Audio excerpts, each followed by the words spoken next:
Good afternoon, everyone. Today I wanted to bring to you one of the many wonders of our human body. That wonder is the T cell.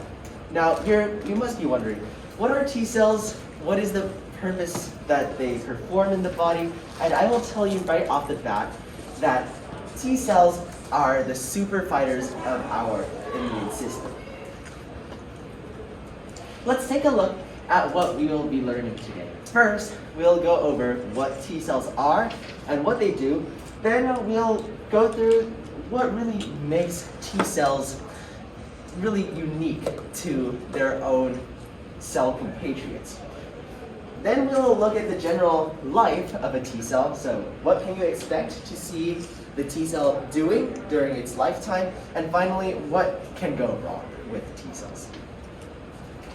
So let's dive into a quick introduction of what T cells are and the functions they serve. T cells are specialized immune cells in our body which perform a variety of very specific functions. These immune functions include cell-to-cell combat and also the regulation of our other immune cells. The big picture is that T cells work with our other immune cells to ensure that we are as happy and healthy as we can be. So let's dive right in. What are T cells? T cells are named after the organ that they mature in, the thymus. The thymus is a butterfly-shaped pinkish organ that resides just under your sternum, right about here. And the sternum, other than being an endocrine gland, also houses the thymus academy. And what I mean by thymus academy is that these T cells will spend about 4 days in thymus academy before maturing and going elsewhere to fight against infections.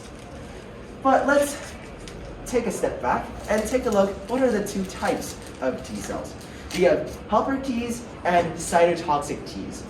Now, the names will tell you, and you've probably noticed, these two types of T cells are very, very different. Just look at that. Cytotoxic T cells, helper T cells. There's a big difference in the functions they play. So how do T cells work? As I mentioned, when T cells graduate from their thymus academy, which trains them in the art of recognizing friend from foe, they will travel to different lymph nodes in the body. So lymph nodes are basically collections, they're organs which hold big collections of immune cells. And they will basically sleep in these lymph nodes until they're awakened by any type of antigen presenting cell. So in any infection, what antigen presenting cells will do is that they'll go up, they're usually first on the scene of any infection, they'll go up to the pathogen, give the pathogen a big hug, and tear it up into shreds. Then, just like the Assyrians did their enemies, they will rip these pathogens up into pieces and gruesomely display them on the outsides.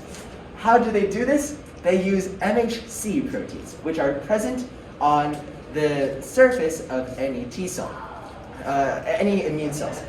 These MHCs will hold these little ripped up pieces of these pathogens, and basically they'll go to these lymph nodes looking for the right T cell. When they find the right T cell, the antigen presenting cell will shake hands with the T cell.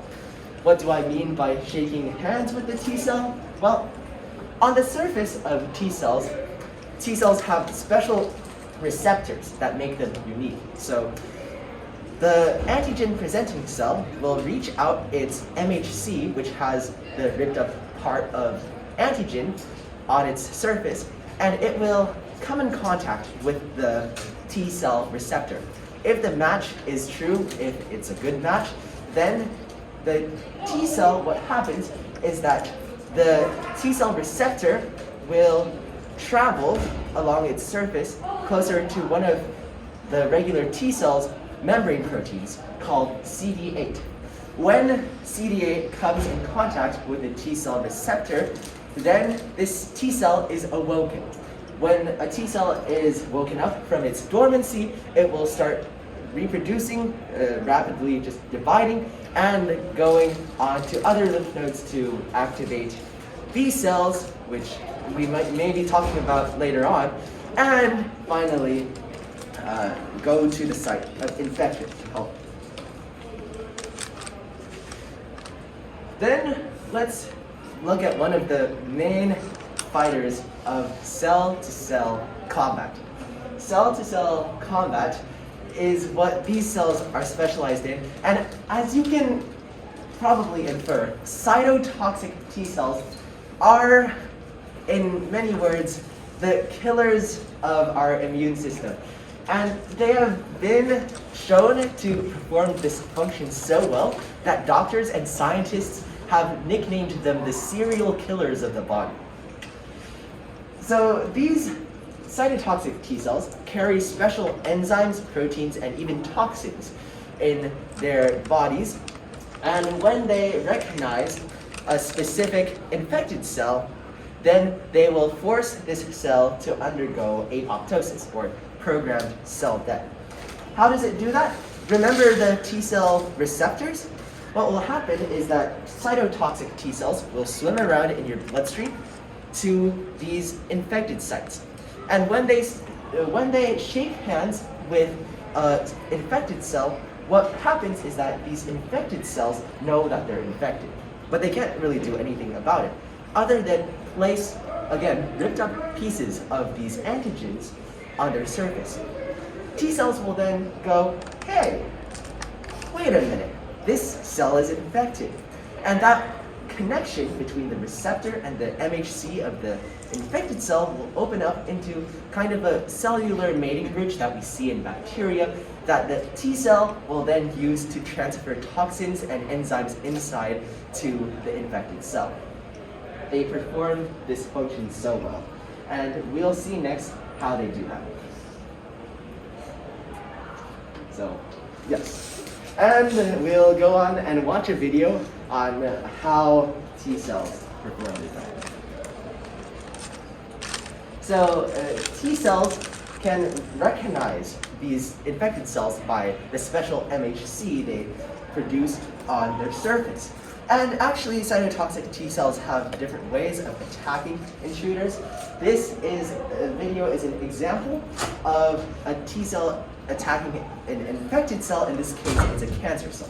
So let's take a look at that. Okay, so if you'll see, on this green sphere right here, there's that red dot. So you see that the red dot has come into conjunction with the blue cell, the infected cell. That means the T cell has recognized its prey and is ready to start killing it. So again, you see those really small red spheres there. It's connecting to the infected cell, and it will start almost covering up this infected cell to kill it. So here's a more dramatic video of this happening.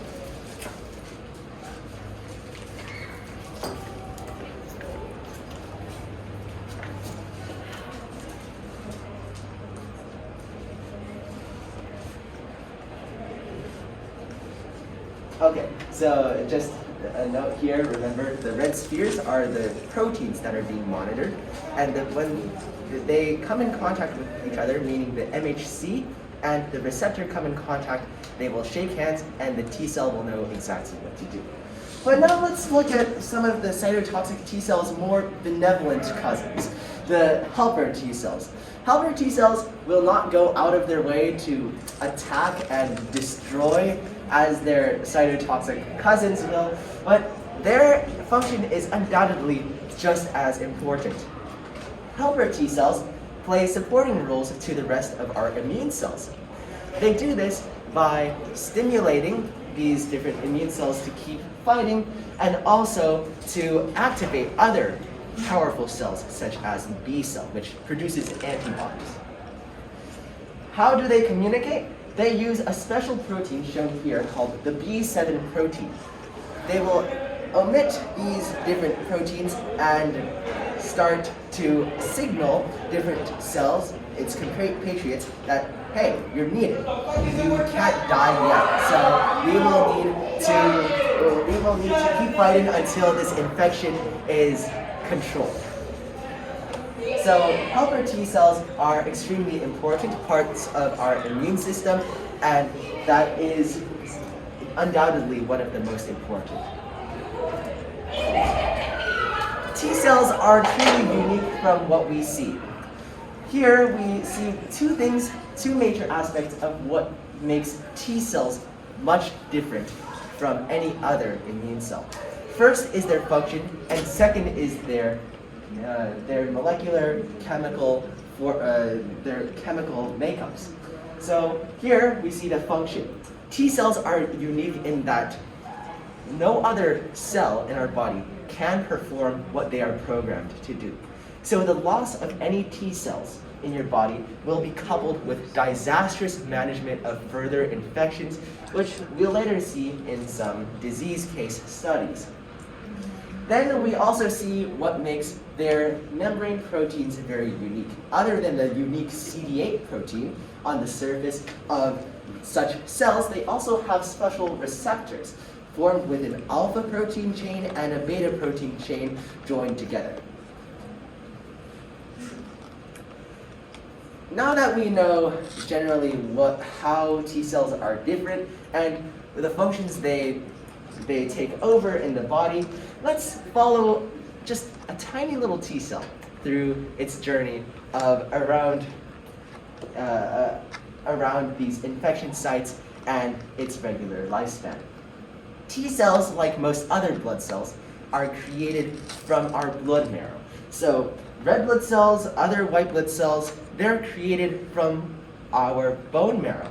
And what's in our bone marrow are these stem cells, which can differentiate into different types of blood cells. If this stem cell is under the right conditions and decides to differentiate and specialize into a T cell, then this newly formed T cell will be shipped off to the thymus for its intensive, around 4 days long training. The T cells will begin training there, and only about 1 out of 4 created T cells will successfully graduate. Why is that? Because in Thymus Academy, they're taught how to recognize who's a friend and who's a foe. Your body cannot take the bet that maybe a dysfunctional T cell will accidentally start killing our own healthy body cells. So in that case, this Thymus Academy training will help the body recognize, are these T cells fit for the job? If yes, that's 1 out of 4, then they will graduate and they will be transported into different lymph nodes to wait for infections to start. If not, that's the 3 out of 4 T cells, they will be forced to go through apoptosis. So basically they will kill themselves. But when T cells are activated by antigen-presenting cells, they will divide really rapidly, and they will start to activate other immune cells, such as B cells. And after infections are successfully controlled, T cells will usually die to conserve the body's energy while not fighting any infection. But a few of the T cells will be left behind so that they become memory cells. And what memory T cells do is that they work closely with memory B cells to ensure that the same pathogen never secures a foothold on your body ever again. So again, as we see, the helper T cells and cytotoxic T cells perform such a wide variety of tasks in the body. But as shown with any other bodily system, our body has weaknesses too. And for T cells, that can mean a lot of different things. But one of the most common is HIV. What HIV does is that it singles out these immune cells, especially these T cells, and it chooses to infect them especially. Without your T cells, because HIV will kill your T cells, That means if we go back to our functions of T cells, of cell-to-cell combat and support of the immune system, that means your immune system loses its critical support, and also your body is unable to kill cells that have been infected with HIV. Other disorders can include multiple sclerosis, when your T cells go rogue and attack myelin sheaths on your neurons, therefore rendering nerve communication much weaker. So we'd like to draw a few conclusions from what we've learned today.